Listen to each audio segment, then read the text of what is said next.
All right, guys, good afternoon. It's a pretty late video, but I did want to knock it out real quick and just kind of go over the price today on Friday and give a review of pretty much my thoughts, trades that I took. I didn't take any today, but however, I did miss three opportunities, and we'll talk about that and overall the psychology behind that and pretty much what I was going through in that moment, what I thought.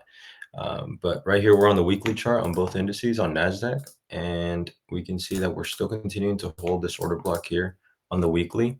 So I'm not completely letting go of the idea that we can still continue to push higher, but I'm more neutral biased right now. I did want to see us retrace back into the daily inefficiency, which we still have not, but we've been generating a lot of liquidity right below that point of interest. As we can see, this would be our daily inefficiency on NQ, and we still have not reached into that area. It looked like we were going to reach this week, and then we failed to. We just create another high next to more highs, making them relative. That's still the point of interest for me to seek prices at least into here if we are going to go higher. But yeah, that being said, this probably will be the draw for next week as well for me, given that we're still respecting the weekly order block. And we've also put in an SMT that seems to be holding. If we go to the 4-hour chart, this was pretty much creating the bias for today. And at open, we did have this dump on NQ, which created a 4-hour SMT with ES. So as you can see, ES failed to go in and sweep the slow, and NQ did sweep the low. So therefore, SMT is being put in. If we go down to our hourly, we can use that context to frame trades or frame our bias for today. So I was bullish. Unfortunately, I was a little bit late to this trade that I would love to have been a participant in on the 1 minute right here after this SMT was put in. So at open, we have our accumulation, then we manipulate lower, and then on NQ, it would have been on NQ just because that's where the SMT was put in. So as we can see, we've been accumulating within this range, then we distribute lower, tricking traders to go short just to could be the manipulation leg for then distribution to be higher. And why were our targets higher? Well, we had a lot of buy side being created overnight, right? And the ultimate buy side was up here. These relative highs. That was my ultimate target. Once that was met, I was really iffy about participating in anything in the marketplace. But I'll go over some of the trade ideas that I did encounter. So the first trade would have been right here. This is just very textbook, very classic. I don't really trade too many inversion setups, but this would definitely have been one that I would be okay with taking and putting risk on, just because we created an SMT on the highest time frame on a 4-hour. So that being said, let's move over to the next trade that I would have loved to participate, but I didn't. And I would say this is it didn't meet the criteria fully, so I wasn't willing to put risk on it just because of the closure on the 5-minute that I didn't particularly like. But looking in hindsight, it should have been something I participated in because there was more than enough PD arrays on the lower time frames to support the idea of going higher to the ultimate target that we had up here. So if our bias is bullish, we really only want to be taking setups in that direction, right? Again, it's bullish because of the SMT. We have stack liquidity above here and a ton of liquidity here for people that have been going short overnight in Asia, London session. They're trailing their stops here, here, and here, and so forth. So that being said, we have a displacement out of this consolidationary period after the manipulation. And we have a clear AMD setup, accumulation, manipulation, distribution, and then if we're going to reaccumulate and continue distributing or reversing, it would have done it here, and we're looking for signatures in price. So notice how we have a fair value gap here that does not get tapped in on NQ. Perfect. Now notice that fair value gap on ES. That fair value gap does get tapped in and mitigated on ES. So in the S&P, we have another divergence, which already starts creating that, giving us context to continue to frame another trade inside of here. So if we drop down to the 1 minute, and if we're looking for our setup to go long, we want to see some form of manipulation to trick traders into going short, because that's obviously what market will do. Trick traders into going short if we're going to continue to go higher. So what is this? We continue to have the same type of profile, an accumulation stage, Then we manipulate lower, creating fair value gaps to the downside, just mitigating that 5-minute inefficiency here. And we failed to do that on E and Q. So then we have a small SMT there. Then after that, we have our first inversion. And once we get above here with clear displacement, we have our breaker. So we have an inversion, our breaker, an order block put in, and our displacement. Multiple PD arrays to give us that opportunity long. Why did I not take this? Because I didn't see the mitigation on NQ. So to be fair, and for full disclosure, I didn't see this SMT until afterwards. Once we were closer up here, and I was like, wow, that was a clear SMT. And I also did not like how this candle closure was. It almost felt like it was going to be a sweep of liquidity there just to displace lower. So just for full disclosure, that's why I didn't take this trade, because of this 5-minute closure. But in hindsight, of course, this is hindsight. It looks great. This is textbook A+, right? Now the next trade opportunity came afterwards here. So we sweep our final target.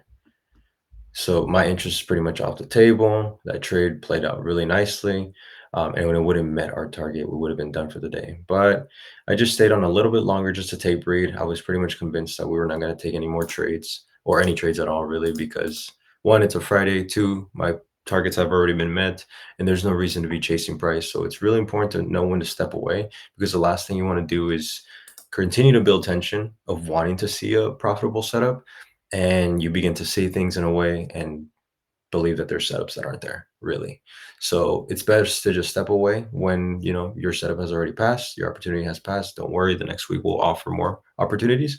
But yeah, so the next setup would happen after we sweep this liquidity. If we are going to reverse or come to unmitigated PD arrays, we should start seeing signs here. But however, we displace lower, and we do hold this 5-minute fair value gap as well. So once we start seeing this manipulation leg lower, tricking traders into this being a sweep to go lower, we start seeing displacement here. If we look at the 1-minute time frame, it's really key to look at both of them at this time. And you'll see there's another setup in here that's beautiful. So this is the same fractal price. And for NQ, it is right here, this fractal price. So we have our sweep of our target. Remember, it was the highs that we wanted, these. Once we have that sweep, a lot of traders are seeking to go short here and put in their stop above here to try to, target lower prices, follow the overall trend that they are seeing on the 1 hour and so forth. Remember, we're still bullish overall on the weekly, and on the highest time frames possible, we are still bullish. So I'm following bullish order flow until we start getting more clear signs to the downside. It doesn't mean we can't take shorts, but we just have to be very careful and understand the probabilities of that being lower than taking a long setup. So then we start seeing this displacement lower. Many traders will probably jump into this fair value gap, start seeing an order block.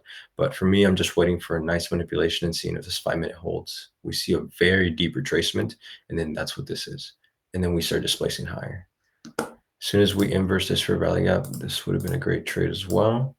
But again, I don't want to take something that I'm already done for the day. My target's been met. All I can really target is this high and going into new week opening gap again, right? So this was another trade. Again, I'm not interested too much in this one just because my target's already been met. But this is how the trade would look like if you're just targeting this low-hanging fruit right here. It grants you a 1 to 1.5. If you want to go to your flat 1 to 2 risk to reward, would have been there. Or if you go to new week opening gap. And what I'm referring to new week opening gap is just simply this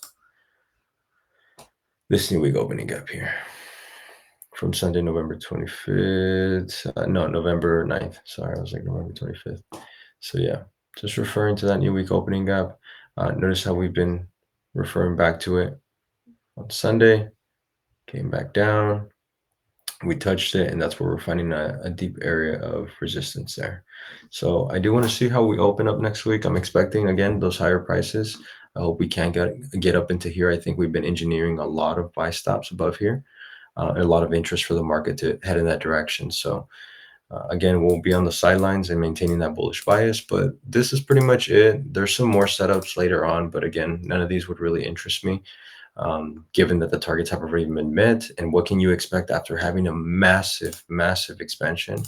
Just look at this. This is another reason why I wouldn't take a trade after the target's been met. We've expanded nearly 540 points, peak to trough. It's just not, no, there's no way. There's no way that this becomes higher probability to take trades in here. Why? Because we're likely to, just exactly how we had the accumulation, manipulation, and then distribution model here, zoom out a little bit, right? So if this is your accumulation, manipulation, all this is your distribution. What are we likely to do afterwards? Accumulate. And that's all we've been doing, just moving sideways. If you zoom out and look at the bigger picture, all this is just sideways price action. You don't want to be involved in price action like that, right? You want to be involved in the moves like this. And unfortunately, we were just not able to catch anything. I think after we missed this trade, there was definitely a lot of tension built up in regards to, should I even continue trading? Should I look for something else? And the best thing to do when you start creating these doubts, step away. There's no need to force anything. There's no need to be impulsive about things, because these are the habits people and traders are trying to fix. The last thing you want to do is try to be in here trying to target a very small RR, maybe the daily inverse. There's no need, no need. But again, there are setups in here. They're just going to be very not probable for me. Again, we have this fair value gap here, which grants you, if you're targeting this low, just let's review this and notice how these setups are just not the best quality, and you understand why. So we have a 5-minute fair value gap here to the downside. And we'll put it in red so it's a little bit more noticeable. We start displacing lower and we retrace. We see the respectiveness of the fair value gap here, and then we have displacement here at 115. If we drop down to our lower time frames, we're going to have a setup in there. We're going to have a displacement in there. And there it is. We have our inversion and we have our fair value gap. Now you can enter off the inversion, stop above the inverse, and target this low. You would have been edged there, but you're given an opportunity to enter off the fair value gap presented here. If you enter here and you're targeting these relative lows, that can be your target, and your trade can look like this on a short basis. Again, shorts are lower probability when you are trending higher like this, but again, you can take that. And the risk to reward is just not there for me, a 1 to 1.4. Yeah, I would have to target the 1 to 2, which I believe it does give it to you right there. So 1 to 2, and this would be where your stop is placed. I would prefer to enter once the fair value gap is met, so I would have probably entered here, and my stop would probably still be above the inverse, or more realistically here. And then to get a 1 to 2, I don't know if it gives it to me. Oh yeah, it would have gave it to me. But again, I'm not really too interested in setups like these. I rather catch the setup within the displacement leg rather than the accumulation stage. But I'm just showing you guys so you can see that there are still setups that are presented themselves. But would we ever have gotten to the target down here? If you were aiming for this, you would have came short of it, and then it would have came and stopped you out. If your stop was above here, or if your stop was above here, it would have definitely stopped you out. But notice how we have a rebalance here of this displacement lower, we displace higher, and we create a fair value gap. Same thing. We can possibly target higher prices, and I guarantee you there will be that fair value gap as well there. Right above here. Right, so this is our mitigation of the fair value gap, and then we have this displacement creating our order block after our sweep. And then from there, we have this fair value gap here. Notice how bullish PD arrays start being respected, our order blocks are being respected, and our fair value gap is being respected. We can target this high, and this is how the trade would look. For me personally, I would enter on the fair value gap, and my stop would have to be at the order block. Again, gives me a 1 to 1. Now, if you're trading a little bit tighter and you're using this order block as a proportion block, then this would be your trade, a 1 to 1.7. If you're targeting for this, you would have to go through a little bit more time and wait, but it eventually does get there, right there. And honestly, this is just mental capital going out the window for me. But some people like that. Some people prefer trades like that. They like the trading consolidationary periods. Again, every trader is different. This is just my perspective and my 2 cents on how I approach the markets and how I like to be in moves like these. So we've actually only traded 2 days this week. We didn't trade Thursday and we didn't trade today, Friday. I didn't make a recap Thursday, but if we look at Thursday's price action, I just could not find a trade for me that I personally liked. But again, everybody's different. Just yesterday, I could not see absolutely nothing for me, and it's just best to stay off for when there's conditions like that where I just don't like the price action. I'd rather not lose capital. Remember, when you don't risk anything, that's technically when you don't lose, right? So I'd rather have ended the Friday today with just acknowledging where the setups were, being pretty good about my bias, being pretty good about reading price, and understanding that I need to follow my rules in order for this to be successful long term, right? So anybody pursuing trading understands how important rule following is, and really sticking to them, not just saying, oh, I'm going to follow my rules and I'm going to become better today, and then next week you're back to just not caring really much. So yeah, the rest of the weekend is just going to be used to, work on other things. We'll back to Sunday, get ready. I should be able to make a video Sunday and then just kind of give an outlook what I think for the week once we have our open at 3 p.m. Yeah, but yeah, other than that, or 6 p.m. New York time, sorry, different time zones.